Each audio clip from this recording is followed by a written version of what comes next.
I was born and raised here. I love this state. It seems right here. The trees are the right height. The trees are the right height. I like seeing the lakes. I love the lakes. I love cars. I love cars. I love American cars. I love American cars. Ann drives a couple of Cadillacs, actually. She has Austrian warm bloods. Yeah, I don't know. Which are it's a dressage horse. Me, I have a Missouri Foxtrotter. I made a lot of money. I've been very successful. I'm not going to apologize for that. And then I get speaker's fees from time to time, but not very much.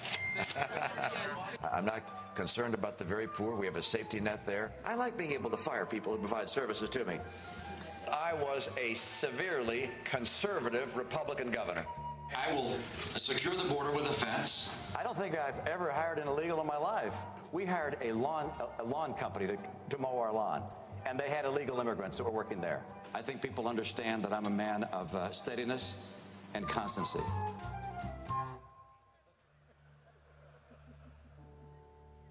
I saw that Bob King said that I don't care about the auto industry. Oh, I'm sorry, Mr. King. I care very deeply about the auto industry. That's exactly what I said. The headline you read, which is said, "Let Detroit go bankrupt." Wouldn't that, at a time when we were in the depths of the recession, when we were really right in the midst of what looked like a financial crisis, wouldn't that have been disastrous for the economy? It would have been precisely the right thing to do for the economy. Romney has destroyed so many corporations. He is not the answer for this country. This country needs help. It needs to be rebuilt. Don't try and stop the foreclosure process. Let it run its course and hit the bottom. In the last 3 years, I've worked a total of 7 months. So eventually, I'm going to lose my home, and I guess I'm going to be on the street.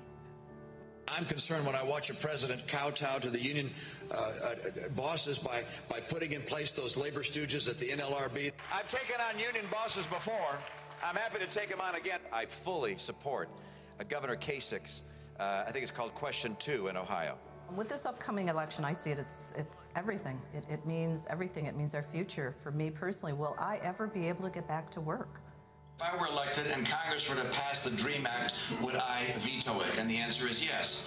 I think Dreamers, since we're young, most of us have graduated, and now we're looking for jobs. So we'll soon be part of the labor movement.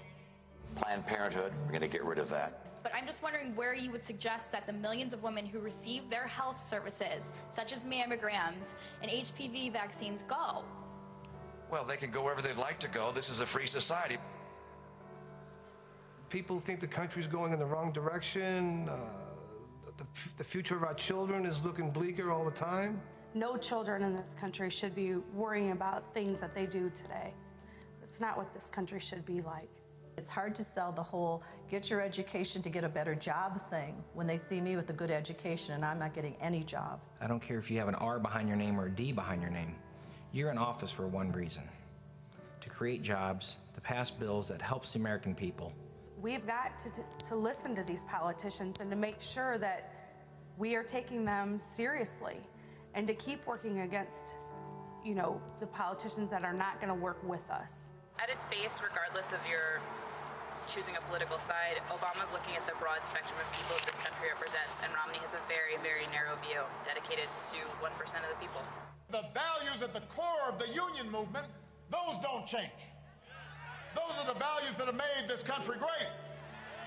So when I hear some of these folks trying to take collective bargaining rights away, trying to pass so-called right-to-work laws for private sector workers that really mean the right to work for less and less and less.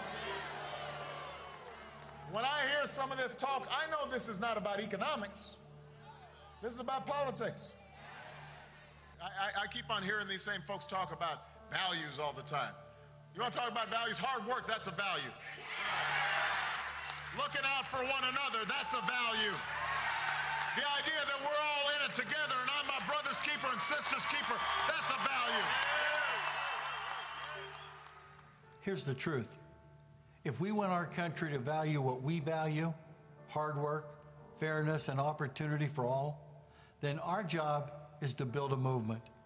An independent movement of working men and women, not beholden to any party or any candidate. A movement with energy and heart. And from what I've seen, we're on our way. We're building a movement strong enough to put America back to work with good jobs and restore the middle class. We have to elect leaders that we can count on to say no to the Bush tax cuts for rich people, no to benefit cuts for Social Security and Medicare and Medicaid, and yes to making things in America again, yes to jobs, and yes to tackling our country's staggering inequality. The fact is that the election in November poses two very different visions for America. One candidate embodies everything Wall Street and the 1% stand for, and wants to double down on the policies that broke our economy. The other candidate, President Obama, is a champion for the 99%. You see, elections matter, and this one matters a lot. But elections are never the ultimate solution. The solution is us and the movement that we build. That's why today, I'm asking you to sign up for the Labor 2012 campaign. I'm asking you to commit right now to doing the hard work, talking to coworkers and neighbors and friends between now and the election and then beyond. Let's build the movement that we need and win together, because work connects us, all of us. Working together, we are better. We will send the message.